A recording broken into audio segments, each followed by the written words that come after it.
President Trump is scheduled to visit to Puerto Rico tomorrow. He's already made it clear. Take a look at what he had to say about the damage there. It's been amazing what's been done in a very short period of time on Puerto Rico. There's never been a piece of land that we've known that was so devastated. The bridges are down. The telecommunications was non-existent, and it's in very, very bad shape. The electrical grid, as you know, was totally destroyed. But we've gotten tremendous amounts of food and water and lots of other things, supplies, generally speaking, on the island. All right, the former Puerto Rico Governor Luis Fortuno. Governor, thank you for taking the time. You know, there's been a bit of a controversy around this upcoming visit, sir. As you know, the mayor of San Juan has been very critical of the president, the help that's been coming. The president governor is there, not so much. And now something that could be a bit of a controversial visit. What do you make of that? What should the president do, not do? What should those who greet him do, not do? What? Well, certainly, first of all, Neil, my hearts go out to the people in Las Vegas. It's horrible to watch those scenes on TV. To answer your question, I believe the president needs to continue doing what I have seen recently occurring. He waived the Jones Act requirements on foreign and on vessels going down. He sent down a 3-star general to take control of the situation. That general immediately determined that he needed more military assets on the ground. Those assets are coming in. There has been a glut at the port. He's starting to be able to move all those containers out because there was plenty of food and water and fuel. It just was not being distributed appropriately. So I would say people care about results, not about politics. So I leave that to the current politicians. The governor, however, has been, I would say, and as well as the representative in Congress from Puerto Rico, both have praised the response by the federal government and have pledged to continue working hand in hand with the federal government.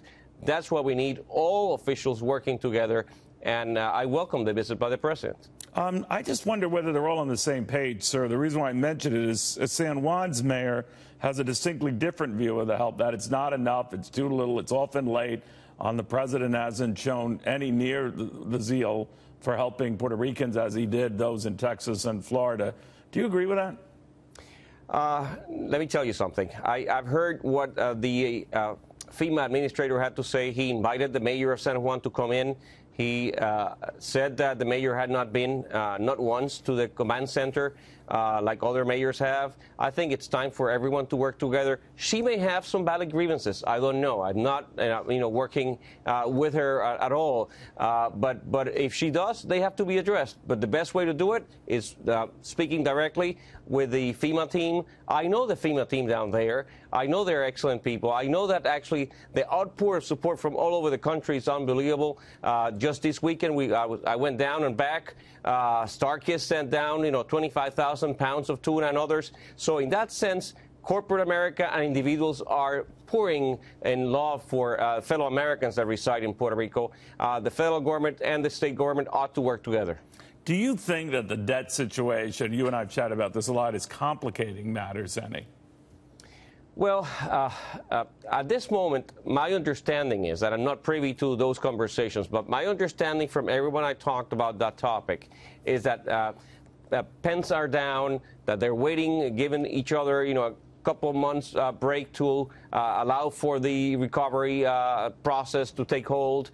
And at some point in time, there will have to be a reconstruction phase. And when that happens, perhaps there will be an occasion or a chance for the creditors to be part of that solution. And if that happens, I mean, that'll be, I think, great news. In some occasions, that will not be possible. And if it's not possible, that's fine as well. So what do you say, Governor, to those in this country or elsewhere might just say, we'd love to have the Puerto Ricans in their hour of need. We're not sure the money is going to get past the bureaucrats who might not make sure that it gets to them. You say? Well, let me tell you, our experience with ARA funds. I was governor when the ARA funds went out to all the states and territories. The IG reported back and saying that Puerto Rico was one of the top 5 U.S. jurisdictions in the handling of ARA funds, not just in complying with all the requirements that were imposed, but at the same time utilizing them appropriately.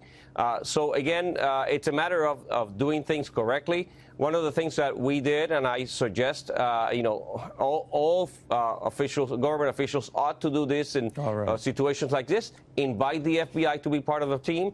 That's what I did. Not one instance where there was any questions about the use of funds. All right, Governor, we'll watch this one closely. Governor Fortuno, former Puerto Rico governor.